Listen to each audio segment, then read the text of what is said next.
William Whalen here for GetMoreSports.com. We're looking at the games of the week in the world of college basketball, and it all starts tonight with the Jimmy V Classic at Madison Square Garden in New York City.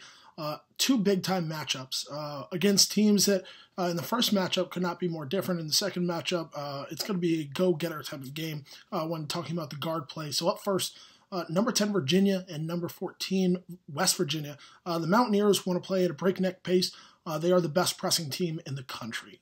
These guys really turn you over at the guard spots and in the backcourt, allowing them to get into transition, create easy opportunities for a team that isn't exactly the most efficient half-court scoring team around. But on the other side, you've got a Virginia team that is incredibly smart.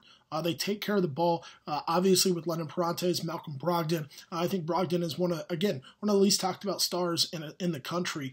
He can really do a lot of things for you. And if they break the press in the half court, they're disciplined enough to wait for the right shot. Defensively, they're going to make you be patient. They're going to make you work for every look that you get. And with West Virginia, it's a question about whether they're ready to do that on the offensive side of the ball. I do have the Cavaliers bringing out this one. I think they'll be able to control the pace a little bit more than West Virginia would like. The second game, obviously, Maryland and UConn. If the UConn guards aren't patient with the ball, this sounds a lot like the West Virginia game, and if they aren't smart about the shots they take, again, working the ball, driving, kicking, attacking the rim, getting to the line, if they aren't patient in that way, then Maryland's going to blow them out.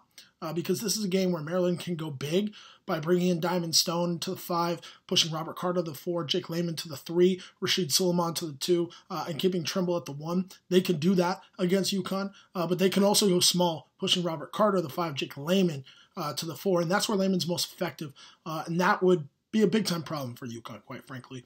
I do expect Maryland to win this game because I think that ultimately, this is a team that has been in more big moments than this UConn group together. I do think that the steadying presence of Melo Trimble at the 1 will be enough for them to bring this one out. Next up is Vanderbilt and Dayton. This is kind of a sneaky good game this week. Vanderbilt coming off a loss to Baylor. Offensively, they never really got any rhythm going. Damian Jones, in particular, really struggled against the Bears. And the Bears have one of the better front courts in the country. And I think that this is a game where he can get back on track a little bit. But Dayton's defense is stifling as well. Opponents are only scoring 67 points per game. What will happen with Dayton's offense? Because this game is at Vandy. If Vandy gets going, if they knock down shots, can Dayton keep up? They're potent offensively.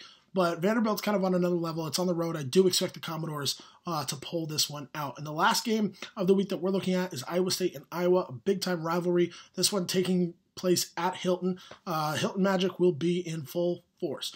The Iowa State Cyclones are led by Jameel McKee this season. He's been fantastic for them. Really maybe their most important piece. And quite frankly, the matchup between Jared Utoff and Georges Niang is one of the more compelling matchups that we've had in the early season. I do think the Hawkeyes will put up a fight, but ultimately I'm going with the Cyclones here in this big-time rivalry game.